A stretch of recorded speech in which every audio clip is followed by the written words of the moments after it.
changes you've seen in AJ since the Oh, benching or whatever you want to call it, but yeah, Northwestern. I mean, AJ's still a work in progress. I Right. mean, he's doing a lot better. He's done a lot better from last year, the year before. I mean, just look at the free throw shooting. He just AJ's stubborn. And I tell him that all the time. And but he's starting to figure out that I too want what's best for him. My staff wants what's best for him. But he's got some great skills. He's just got to get through the lackadaisical part of things. And I think it's really helped that his free throw shooting has improved because I think he saw what he did all summer, and now he's shooting 87, 88%. He's winning games for us. But he's got so much more to give. Like he's really good defensively. He showed some of that last night, but off the ball he's got to get better. He's really good on the break, but he's got to be consistent with it. If he gets consistent, he'll go from good to great, and that's the push.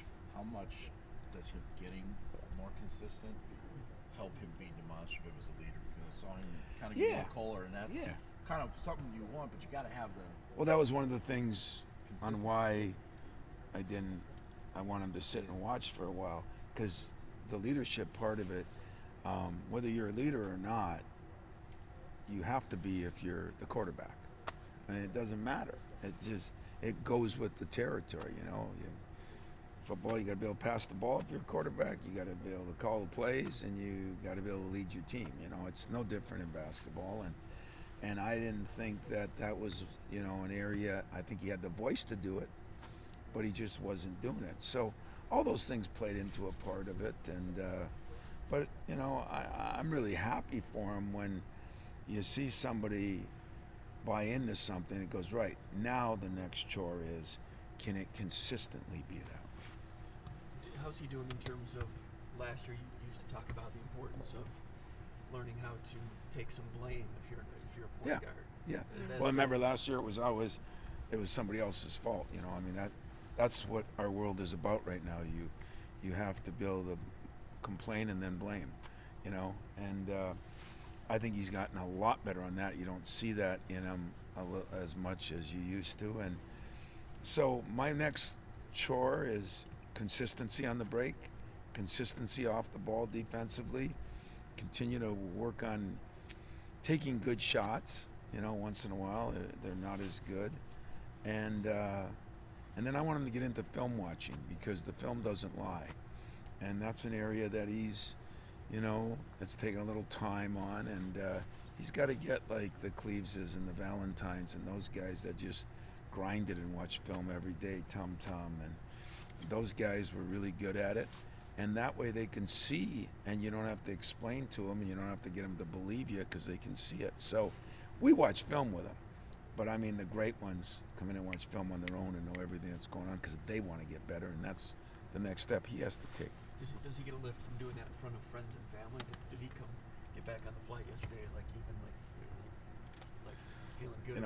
I don't want to say this because everybody's asking questions because of one good game, but don't get carried away by this. I mean, he didn't reinvent the wheel. It wasn't that his mom and dad showed up there a lot of games or a couple of friends, and all of a sudden I'm going to do everything right. I think he's learning that, to trust us a little bit too. Players got to trust coaches, and coaches got to trust players. And yet, coaches aren't going to trust players if they don't see those things going on every day. Players may never trust coaches because it's just what you do when you're 18 to 22. You all did it, and didn't maybe trust your parents, didn't believe what they're saying, your teachers. I mean, it's just a part of life. But it's really fun when you see somebody do some of the things that you work with them on or talk to them about, and then they have success. There's no better learning lesson than that. That's the greatest equalizer of all. When you were using him as a 3 in that 4-guard lineup, or how was that? Yeah, we were all over the place because they have such a strange. We even played. I told the writers that were there. I'm sure none of you even recognized it at the end, but we played 3 possessions of zone. Oh, you did recognize it, which is illegal here. Quick possessions, but possessions. I always get accused of not playing zone. I played zone, so yeah, they were quick possessions, but they were good possessions, and You know, AJ was playing all over the place. I mean, if I had Trey in there, sometimes I'll play him off. Certain plays, I want Ty at the point. Um, so yeah, you know, that's the one good thing about AJ. He's got a high basketball IQ. He can pick up things. How about the substitution? It seemed like you kind of were able to intersperse. Yeah, guys, we're like, trying. Timeouts a little more. We're trying, and part of the reason is, you know, Jaden just coming back. I mean, Jaden's 2 weeks away from being, you know, what I think, but he made big progress last night from the game before. You know, he really needs to get in great shape, which there's nothing you can do except work out every day, and that's coming. And then you know, the shots coming back and all those other things will. But then the feel, and that's probably the last thing that'll come back because he hasn't played for 11 out of those 13 weeks. A couple good rebounds and that one Oh, block you know what? slash You know foul. what? Rebound and defense, I think, is why we, you know, we lost two of our best defensive players when those two went down. I mean, and that, you know, I told you, it changed our whole. It flipped us. We went from our field goal percentage and the points we allowed and the points we got. It flipped 74 to 67. Then it went to 67 points for us and 74 for our opponents, and that had a lot to do with those two guys, excuse or reality, whatever you want to call it. But Jaden Akins can rebound. I think he got 6 or 7 rebounds in that Villanova game, you know, which was the last game he played in, even though he was only a week and a half back. So getting him back is going to help. It helped Pierre because he didn't have to play 35 minutes. He can play 25 minutes. We got to get Trey in there a little more, get AJ's minutes down a little bit. Joey Hauser's the other guy I worry about a little bit more. But he had a phenomenal game, and but he too is playing. I mean, the first 8 minutes of that game, we looked like I kept saying to my staff, we're in quicksand. You know, it was worse than Notre Dame. You know, and then that's when I realized, you know, probably did some damage to my team with the number of games in that short period of time. With the zone, what were you trying to get accomplished? Like, Just not let them get a quick shot. They were penetrating us. They were isolating, and my assistant suggested it. We haven't worked on it much, but we did play it, and it really did bought us a few seconds here and there, short seconds, but it bought us some. And they didn't get to the rack, you know, so they didn't penetrate and kick, so they had to take shots that were contested. 3-2. You talked last night on TV, Tom, about like challenging their character and what you told them to sort of grit through that last game of a long stretch. So just wondering a day later how you reflect on that. What stands out about that? Yeah, part there of was the a game? hell of a meeting that morning, you know, about that, about, you know, what we got to do. I made the comment that I had watched the Jimmy V and the Dick Vitale, and I watched, you know, and I don't know how anybody's going to fight through any adversity anymore because you're never allowed to have any. But what I said in that room, there's 20 of us in the room, 5 or 6 of us are going to get cancer. How are you going to fight through it? You know, you're going to lay there and die, or you're going to fight through it. And I don't want to be so dramatic, but that is what we're missing with this screwed up way we're doing things. And yet that is the reality of life. And so I said, we got to quit feeling sorry for ourselves. I don't think anybody just did that. I do think we were dead tired. I can say that now because that stretch was over, but I couldn't have changed it either. You know, TV moved some games. There was so much in scheduling. When the season's over, I'll go through it all with you, but it was different. And so it wasn't the games, like I said, that we played. It was when we played them, and the lack of practice time, I think, really affected this team a little bit. Yet, we're not anywhere different than we were at the beginning. We got a lot to prove yet. We have not accomplished anything. We're not the best talented team I've had, but we're what I said at the beginning.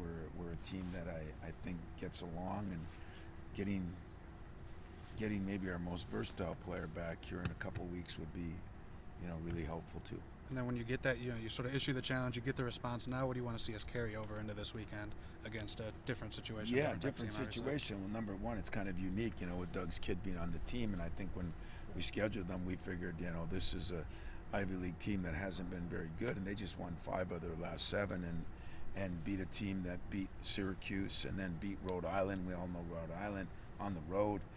It's a good team, and they got a great little guard, and Paxton is playing really well. So that is the problem. You know, most people are playing some of these teams that are 350th.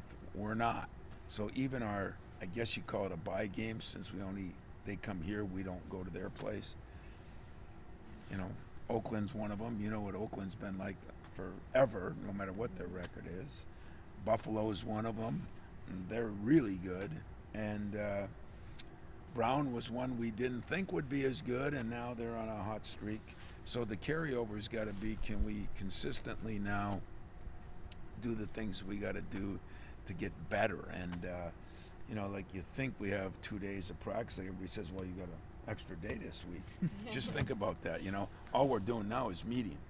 You know, we might walk through a little bit, but tomorrow we'll have 1 day practice again, and there we go. So it will be an incredible first 11 games, I promise you. That battle-tested nature, I mean, I know you've done this before with other teams, but does this team seem pretty equipped for it with the tenacity they showed the other day? Yeah, you know, I think so. I don't think it's the toughest team I've had either. I think they're getting there, you know, and I think we're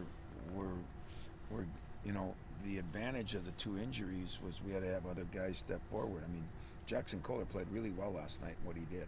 Really well. His coverages and everything really well. Trey is really getting better. They wouldn't have gotten any chance. Pierre is getting better, you know. We still have a long way to go, but we are making some progress. If we can get through Saturday's game, now we do have some practice time.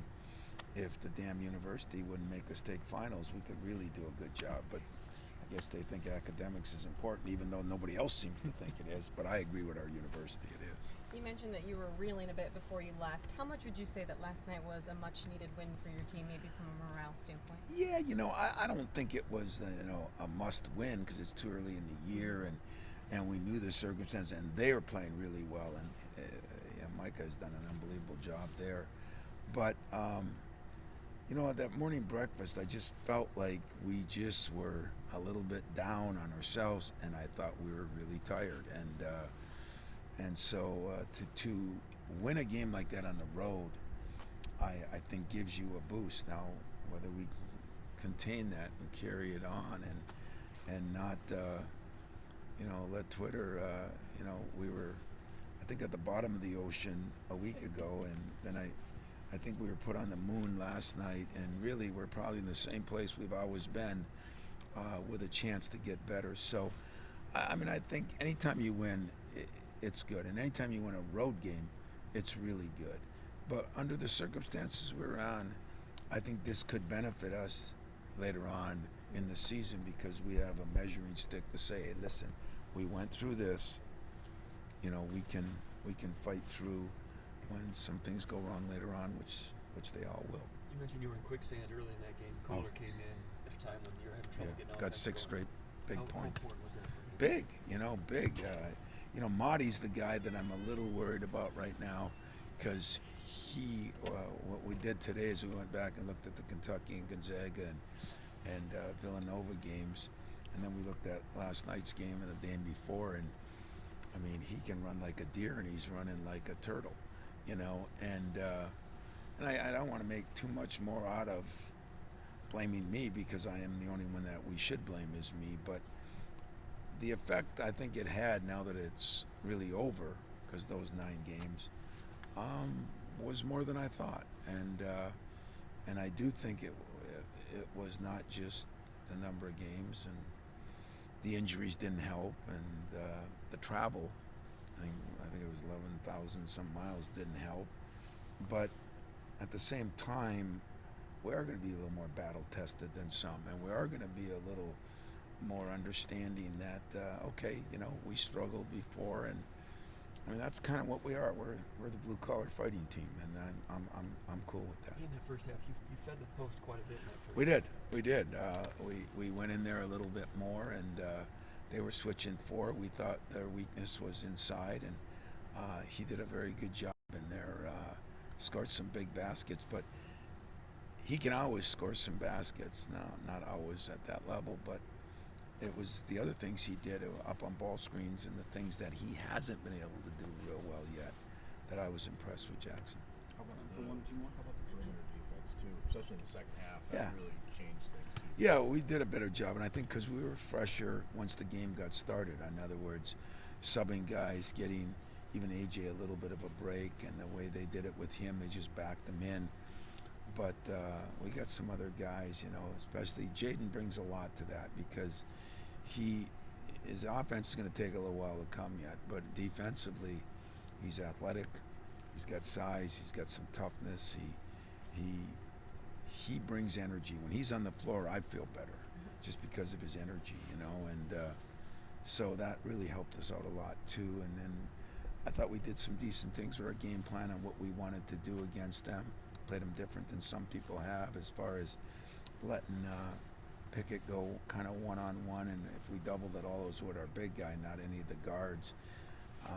But they missed some shots too, but so did we. So I don't know where it's at. I'm just glad we got a big win, and now if we can get through Saturday, we actually get some time here with 2-3 games in 25 days. And if you can get this win and get to 7-4, whatever it would be, how gratifying would that be going into finals week and going into December when you start working on yourself? Well, you know, like I said, when the year started, I told you in the first press conference we could be 1-7 at one point, and I didn't. I wasn't trying to be funny, and I wasn't trying to take the pressure off me. I just thought that really could happen, and so you know, if at finals we could be 7-4, it wouldn't be quite the start I said would be one of the best, but it'll be a solid start. And considering the injuries and the things we went through, it really will be a solid start. Never am I going to be satisfied unless we're 11-0. But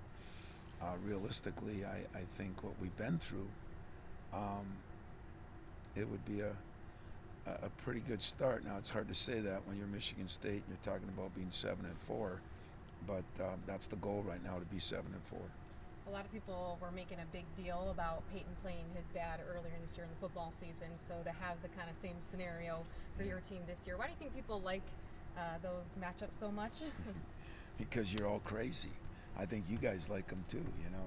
I hate them. You know, like I told my team today, and it's Doug Scout, but I hate them because I played a couple of my good friends, and it's the worst.